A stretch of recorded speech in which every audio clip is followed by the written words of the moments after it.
Vai sair, não? Vou. Fala aí, galera. E aí? Você vai conseguir, Dora? Vou.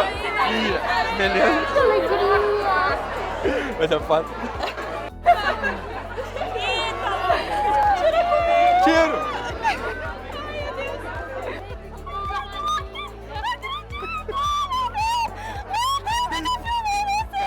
Tu tá filmando, cara. Ai, meu Deus! E aí? Bom demais!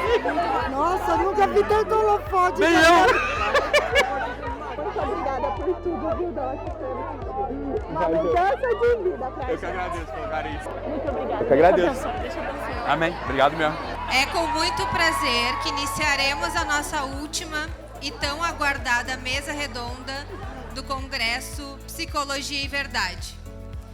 Gostaria de chamar ao palco o médico, psiquiatra e professor Ítalo Marcilli. Acho que a pergunta óbvia do que a gente pode começar essa mesa redonda é, obviamente, perguntando para você, Doc. Para você, vamos lá. Como é que você está vendo esse movimento todo e como é que você está vendo a possibilidade de realizar uma coisa como essa daqui? Para começar, vale uma retrospectiva, né? Eu entro na faculdade em 2002 e logo no início eu imagino que eu não vou ser médico, não vou me formar, porque eu estava montando, acreditem, a Academia Atlântico, que só veio à luz agora. Então eu estou desde 2005 trabalhando nesse negócio da Academia Atlântico, 2006, 2005, que era um Instituto de Humanidades. Essa era a minha ideia. Em algum momento eu entendo que a psiquiatria ela pode ser um lugar de desenvolvimento desses assuntos que tanto me interessavam à altura, tá? A minha grande surpresa foi que quando eu começo a atender psiquiatria, de verdade, um panorama gigante se abre para mim ali, que é o panorama do ser humano. Em 2010, uma moça chamada Sônia, que era uma psicóloga lá do Rio de Janeiro, né, ela começou a me encaminhar os pacientes dela. E aí logo as comunidades religiosas me descobriram. Então, não vou falar aqui porque não é o caso, mas algumas comunidades bastante famosas, inclusive, e grandes, me descobriram e começaram a mandar os seus membros, né, tanto religiosos quanto leigos, para eu atender. E foi mais uma surpresa já esperada a essa altura. Eles não têm para quem mandar, tá? Nesse mesmo, foi tudo muito junto, isso foi 2012. E aí, em 2012 aconteceu uma outra coisa extraordinária. Eu estava assistindo uma missa lá em Botafogo e o sacerdote que celebrava aquela missa me sacou de algum momento, né, um cara novo, jovem lá e tal, foi trocar uma ideia. Ele se apresentou, ele era o presidente do Tribunal Eclesiástico do Rio de Janeiro. Então ele se apresentou, eu falei com ele, perguntou o que eu estava fazendo, eu falei, psiquiatria, muito interessante. Aí ele falou mais uma coisa que me chamou a atenção, ele falou, poxa vida, doutor Ítalo, é um senhor já, né? A gente já há muitos anos não tem um perito psiquiatra no tribunal. O senhor quer ir lá no gabinete conversar para eu te explicar como é que é esse trabalho e tudo mais? Aí, mais uma vez, né? Falei, caralho, estão tendo que contar comigo. Né, digo? Não é verdade, sem falsa modéstia. Tudo bem, contar comigo hoje eu entendo. Agora, contar comigo naquela época? Bem, arriscado. E aí eu falei, cara, tem muito trabalho para fazer e eu não vou conseguir fazer isso sozinho. Porque, entenda, muita gente, né, precisando de ajuda com uma antropologia correta, com um método correto, com um olhar de mundo, com uma visão correta, adequada, né? Quando eu falo correta é isso, integral, que é a tendência a tudo. Depois as comunidades religiosas também sem ter a quem recorrer e depois a própria estrutura eclesiástica sem ter a quem recorrer. E ali eu entendi, eu tenho muito trabalho pela frente. Tem que trabalhar muito, porque não dá conta, a messe é grande, né? E a gente precisa lançar as bases aqui para formar gente, porque a demanda é enorme e, graças a Deus, cada vez maior, né? No sentido da procura pelas coisas certas e corretas. Então, eu fico pensando, um evento desse aqui, 10 anos atrás, era algo inimaginável. O Pacheco está aqui, assim, né? Era sozinho lá na universidade, lutando para sobreviver e meio que, né? Então, em algum momento também, eu acho que eu parei de tomar meus remédios, eu fiz uma virada maníaca, eu acho, não sei. E aí eu falei, desculpa, eu preciso falar. foda-se, e vou falar. E vou para frente. E vou passar igual um trator por cima desses sujeitos aí que são muito frágeis, né? E eu entendi uma coisa também que eu queria falar com vocês, isso para mim é muito sério. Se a gente agora fizer a coisa com razoabilidade, ou seja, a gente tem aqui um grupo de psicólogos ou afins, vamos chamar assim, né? Psicólogos intrometidos, sei lá. Bem, eu sou intrometido, eu não sou psicólogo. Mas assim, a gente tem um grupo de psicólogos e afins. Se desse grupo com calma, mas com alma, ou seja, com constância, com força, sair daqui, preste atenção. São 3 coisas que eu gostaria que vocês se reunissem para fazer acontecer. 1, grupos de estudo mesmo, publicação, investigação, sabe? Escrever artigo, escrever livro, escrever artigo em conjunto, fazer reunião de estudo no Zoom, presencial, perfis e blogs e o que quer que seja, tá? Uma vertente intelectual. Tem uma outra vertente, que é a vertente assistencial. A gente precisa, eu sei que eu não estou de vermelho, tá? Mas a gente precisa olhar para os vulneráveis e para as pessoas fodidas. A gente precisa fazer isso. Entenda uma coisa, cuidar de quem passa fome, quem é cracudo, quem está em situação de vulnerabilidade, não é coisa de comunista, é coisa de cristão. É coisa de gente, sacou? Porra! Mas é isso, então só, estudo, assistência e negócio mesmo, né? Ou seja, clínicas que não são para assistência, porque não é só pobre que precisa de ajuda. Eu quero vocês formando clínicas e se agrupando e fazendo essa porra acontecer. O que vai acontecer? Se a gente montar essas bases, a gente está aqui agora no congresso, né? Psicologia e Verdade, etc. Jogando essas bases de modo consciente e intencional, esse jogo que está ganho, cara, daqui a pouco a gente fica invencível. E quando eu falo isso, não é para um triunfalismo, não é porque a gente quer ganhar, é porque isso faz bem para as pessoas. Faz bem para as pessoas. Não há mais possibilidade de chegar a um paciente com questões existenciais, religiosas, familiares e ficar ouvindo um monte de merda no consultório, porque a pessoa lá está toda amputada, porra. É óbvio isso. Não é nada, é só porque está errado mesmo, você está entendendo? Né? Está errado mesmo, estaria errado mesmo, mas desculpa, já falei demais. A gente falou um pouco da psicologia. Como é que você vê essa questão da formação da pessoa, do psicólogo? Essa luta pessoal que cada um de nós temos e vamos viver aqui. Assim, daqui a uns 2, 3 anos, eu quero que a gente fale, a gente seja academia. Vocês estão entendendo? Academia formal. Beleza? Então essa é a primeira coisa. Não quero um desprezo à academia. A gente não pode ser um pária. As universidades, elas são instituições que estão, de fato, no centro da vida hoje cotidiana, das pessoas, etc. Né? Um moleque de 18, 19 anos, que está saindo do colégio, ele vai para onde? Para a faculdade, bicho. Não são todos, mas, olha, 90%. Eu vou falar para vocês mesmo, vou falar igual o pai agora. Eu só quero o diploma. Entendeu? Quero que vocês me tragam aqui o diploma, daqui 3 anos. Doc, eu sou mestre em psicologia. É isso que eu quero. É só isso mesmo, só quero diploma. Faz qualquer coisa. Pega essa coisa mais básica de fazer e faz. Mestrado, doutorado. Daqui a pouco, meu irmão. Entendeu? A gente tem um monte de coordenador de curso. A gente tem professor, tem orientador nosso. É assim que funciona, entende ou não? Então essa é a primeira parte. Não é a formação pessoal ainda, mas já encaminhando para a formação pessoal, esse desejo, ou uma certa até adoração à normalidade é fundamental para a gente. A gente não pode querer ser gente esquisita. Tá? Então, essa coisa, a primeira coisa, uma certa normalidade do corpo. Eu preciso de vocês normais, meio bonitos, meio arrumados. Sacou? Eu preciso de vocês com os afetos cuidados. Eu não posso ter gente desesperada mas vocês já não são assim. Graças a Deus, né? Que tudo é um desespero, tudo é uma loucura, tudo é uma dor, tudo é um problema, tudo é não sei o quê. Cara, olha só, vou te falar, teu filho veio com síndrome de Down. Você está entendendo? Você pode até ficar um pouco triste quando receber a notícia, dali a pouco assim, é a vida, cara. Entende ou não? É a vida, eu estou falando sério mesmo. Eu perdi o emprego, eu não sei o quê, eu fiquei ruim, mas também vai fazer o quê? É a vida. E gente normal é gente que reza. É gente que cuida do espírito, mesmo de ser limpa, você tem que limpar a perereca e a axila todo dia, você tem que cuidar do teu espírito, cara.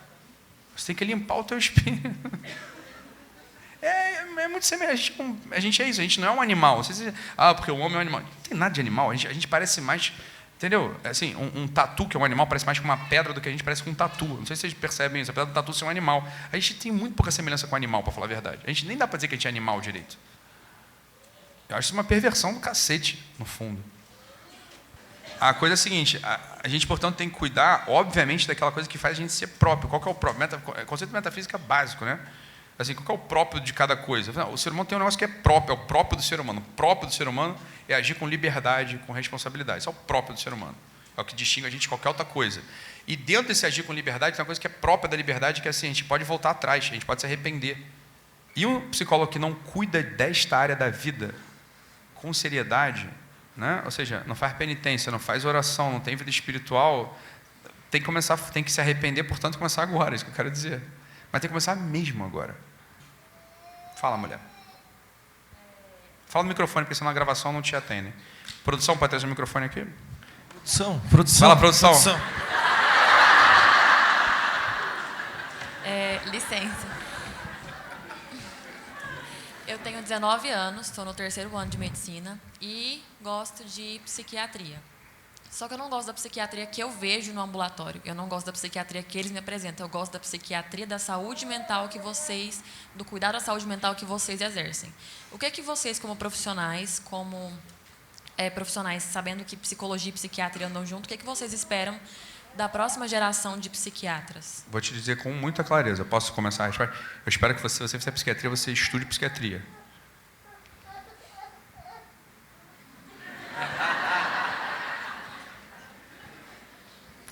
É aquilo. Eu não gosto de psiquiatria. Eu sei, mas são só 3 anos. É só estar por 3 anos, o negócio vai ser muito importante para os pacientes, entendeu? Vai estar direito àquele negócio, de verdade, prestar atenção em tudo, sabendo dar diagnóstico, sabendo fazer o negócio direitinho, entendeu? Sabendo prescrever remédio, sabendo prescrever a porra do eletrochoque quando for para prescrever, sabendo aplicar um eletrochoque quando for para aplicar, entendeu? Eu preciso que você saiba psiquiatria. Aí depois, porque olha só, psiquiatria, veja bem, vamos lá. Nós médicos, eu também sou médico, né? A medicina é uma técnica, uma prática, uma ciência muito inferior à psicologia. Muito inferior. Ela é muito mais fácil, ela é muito menos complexa, ela é muito menos nobre. Né? Por quê? Porque o corpo, presta atenção, sempre vai degenerar e a gente perdeu, entende? Quer dizer, a medicina, ela vai lidar com uma questão do corpo. Só que, por definição, a medicina, ela perdeu, porque todo mundo morre fisicamente. A alma, o espírito, não.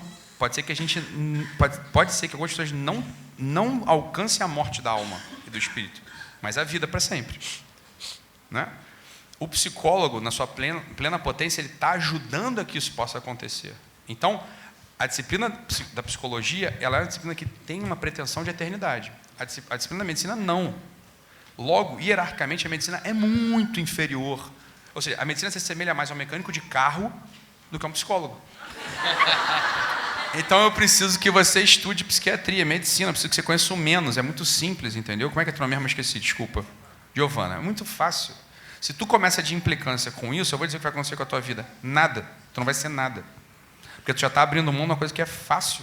Porque você tem um sonho do complexo. Então, vai estudar o fácil. Porque a psiquiatria é muito fácil. Estuda para valer, domina de trás para diante.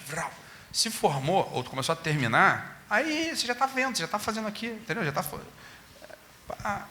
curso, Luiz, isso aqui, Chico, entendeu? Mas eu preciso que você seja uma boa médica. A gente precisa de bom... Eu preciso, quando tem um paciente com esquizofrenia, um paciente com virada maníaca, eu não vou mandar para o Tiago. Eu preciso mandar para um psiquiatra. Eu vou mandar para o Chico, eu preciso mandar para um psiquiatra. Eu preciso mandar... Então, eu te dei a resposta que você não queria ouvir, mas tu tem só 19 anos e dorme com isso aí, pronto.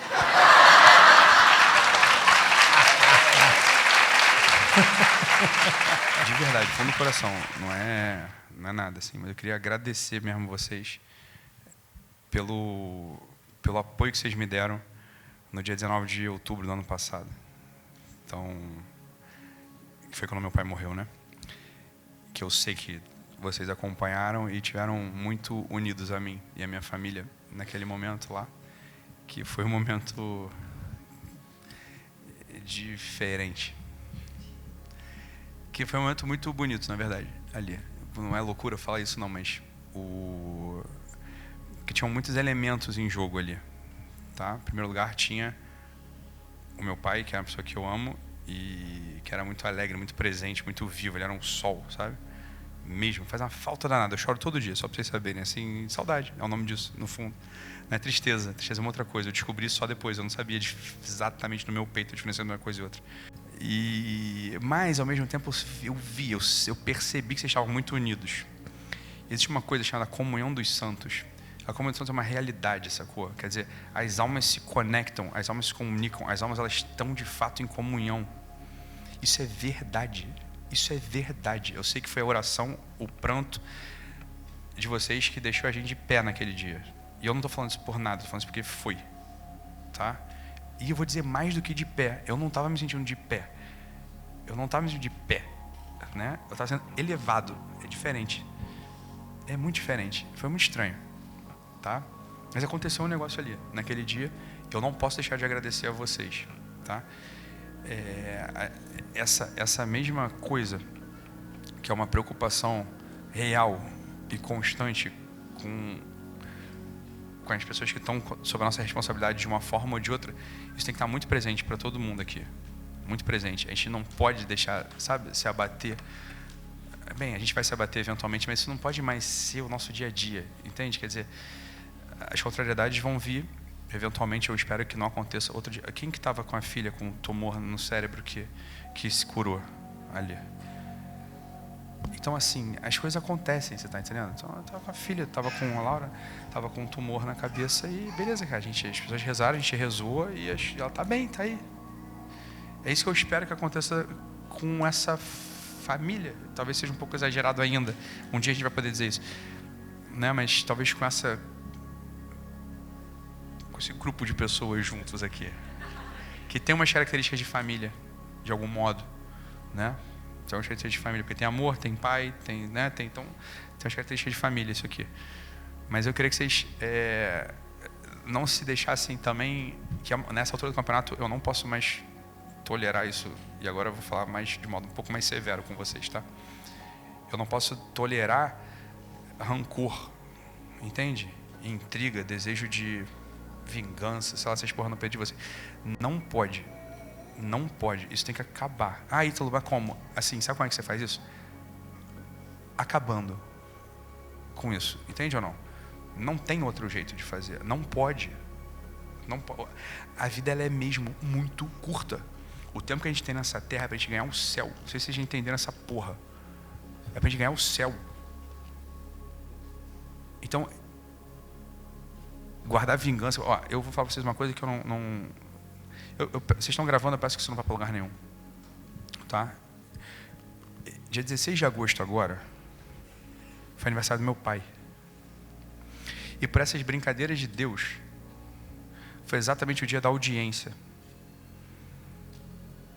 Tá? E eu fui convocado como testemunha da acusação. Então, no dia do aniversário do meu pai, eu fui chamado para estar lá no tribunal com os assassinos do meu pai. E aí eu entrei no tribunal, eu já via, estava ali na parte, não sei se vocês já foram testemunhas de alguma coisa, já foram no TJ, no tribunal, mas você fica lá fora, as pessoas vão chegando. E imediatamente eu vi que uma das pessoas que estava ali era a esposa do assassino, porque tinha o nome dele tatuado no braço. E depois chegou uma senhora mais velha, que eu falei, é mãe do assassino, do réu, né? Não dá bem para dizer que eu não sei, do réu, né? Do assassino.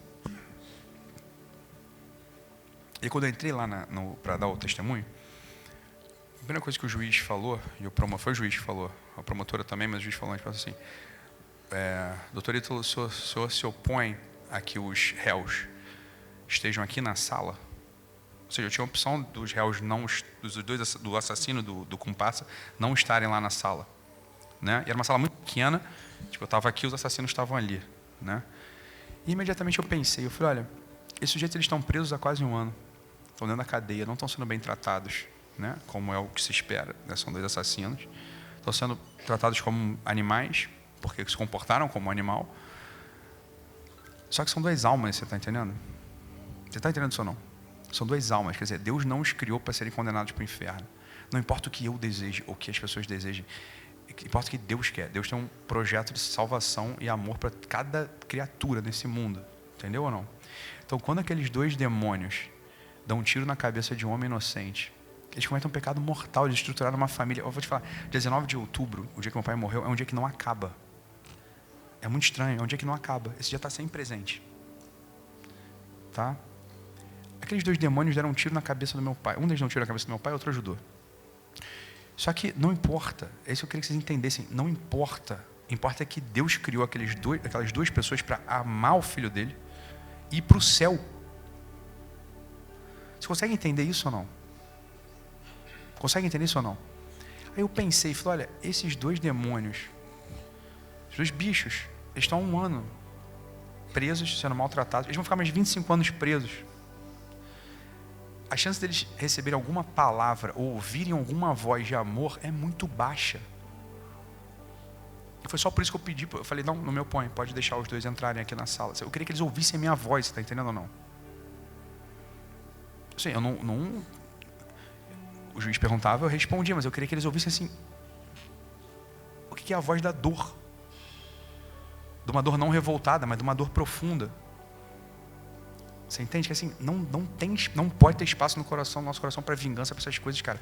Para picuinha de marido e mulher, o que é isso? Picuinha de pai e filho, de mãe e filho, o que é isso? Essas coisas contaminam a alma, essas coisas vão levar vocês para o inferno. Não sei se vocês estão entendendo. Não é para ser assim.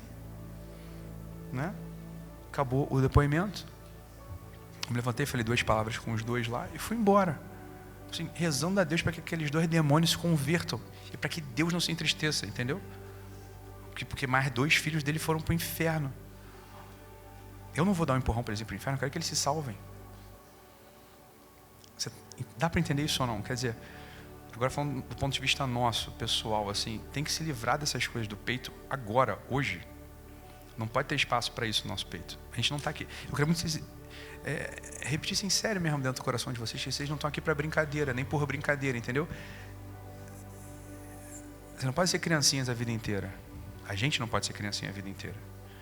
A gente tem que assumir uma responsabilidade séria e grave. Séria e grave, de cuidado com as almas e com as pessoas que estão ao nosso redor. Tá? Mas isso tudo para dizer obrigado a vocês pelas orações e pelo carinho. Obrigado mesmo.